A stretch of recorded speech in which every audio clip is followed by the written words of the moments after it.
Di. Meron po, dito po sa movie kasama rin si Piolo at si Maria, no? They play very significant roles. Parang, I think kaya sila pumayag na first time nila nagtapal sa movie is because of you. Ano yung masasabi mo sa dalawang artista dito, sa teleserye dito, within the movie? Yun nga siguro sana ang magiging huling mensahe ko. Kasi hindi rin mabubuo yung extra na wala tayong mga big stars. Yun ang ginawa talaga nila Direk at ni Attorney na kailangan makapag-imbita na masasabi natin mga sikat na artista para mas maging meaningful yung pagka-extra ko. Tama ba, Attorney?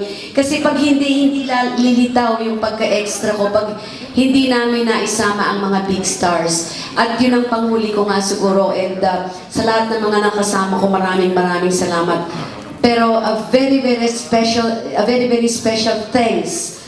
Unang-una sa naging anak ko sa dekada 70 kay Piolo Pascual na Attorney, according to you, hindi kayo nahirapan with Mr. M nung sabihin lang na baka pwede kayong mag-guest sa extra indie film ni Ate V. I don't think they gave Attorney Joji a hard time ng anak ko si Piolo and Mr. M. And the time nung nag-shoot sa amin, si Piolo galing pang Bataan, tama? From Bataan, pumunta siya ng Calatagan para lang magawa niya yung role na kakailanganin sa kanya to be part of yung indie film na extra. So to my son, Piolo, maraming salamat, Mr. M. And to baby Marian, si Marian Rivera. Na si Marian Rivera, hindi pa kami nagkasama. Hindi pa rin kami nagkita. That was the first time. Pero alam natin si Marian is such a big star already. So, nung sabihin ni Attorney nag-guest si Marian as yung isa sa malalaking artista at hindi ka nahirapang imbitahin, she was the one who volunteered and readily agreed nung sasama siya sa extra with Ate V. Kay Marian, sobra rin ang pasasalamat ko. She didn't ask anything in return. That's why nung magkita rin kami sa set, ako talaga pumunta sa kanya personally sa kwarto just to say thank you. Alam niyo ba na hanggang ngayon ay textmate ko siya? Wow. Ka-text ko lang siya kagabi. So, merong nabuong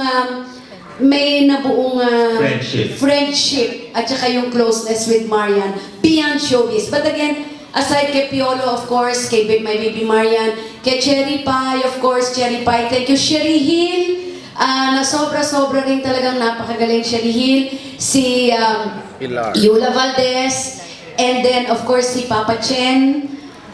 Special request ko na po yun. Cherry Pie Picasso. Sino ba? Si Papa Chen request ko Searching pa siya ngayon. Pilar Pilapil. Pero si Papa Chen is special request ko kay Direk. At hindi Sir Chief na siya, hindi na siya papatsin. As a Sir Chief, sabi ko, Direk, ang dami natin big stars. Baka pwede namang lumabas din dito si Sir Chief. Special request ba tayo? Kasi paano ko ng be careful with my hearts. Pag day off ko at nasa bahay ako, nanonood ako noon, alam ko talaga.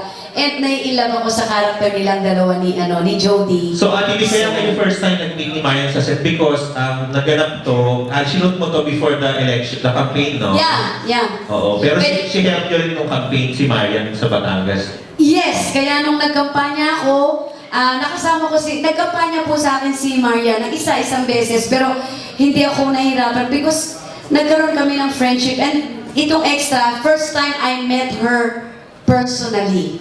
And nagkaroon ng friendship. So, sa lahat po ng mga big stars, mga kaibigan ko na talaga pong nagbigay ng oras nila para mabuo po yung extra. Kasi kung wala sila, hindi mabubuo.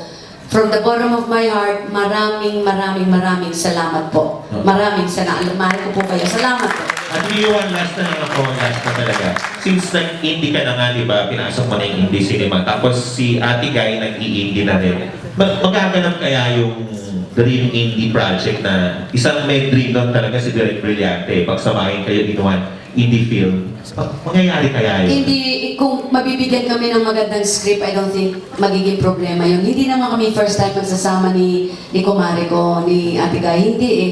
Ilan na, naka-4 na yata kami pelikula together since we were younger. Ang huli namin ay Ikaw Ay Akin. Kasi nauna pa yata T-Bird at ako. So, hindi imposible. Pero sa edad namin ngayon, we're not getting any younger, we need a good script.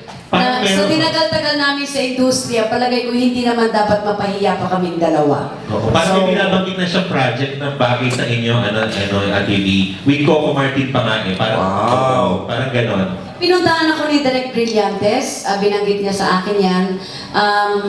Pagdating ang isa lang naman sinabi ko, Direk, walang problema, pero I need a script. Pero hanggang ngayon wala namang script eh. Okay. Okay. Thank you. Thanks, Alan. I'd like to